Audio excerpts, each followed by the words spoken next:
Kaushik, education loan పైన ప్రభుత్వం ఏదో సబ్సిడీ ఇస్తుందంట. ఏం సబ్సిడీ అది?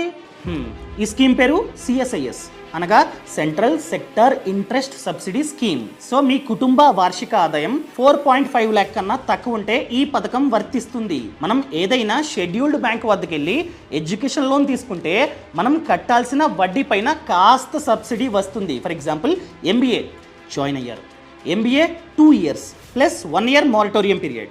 ఈ 3 years పాటు మనం ఎటువంటి ఈఎంఐస్ కట్టాల్సిన అవసరం లేదు, తెలిసిందే. ఈ స్కీమ్ కింద ఆ 3 years పాటు ఎంతైతే వడ్డీ పడుతుందో ఆ వడ్డీని ప్రభుత్వం భరిస్తుంది. మిగతా వాళ్ళకి ఈ 3 years పాటు ఖచ్చితంగా వడ్డీ పడుతూ ఉంటుంది, తర్వాత ఈఎంఐస్లో కట్ చేసుకుంటూ ఉంటుంది బ్యాంక్.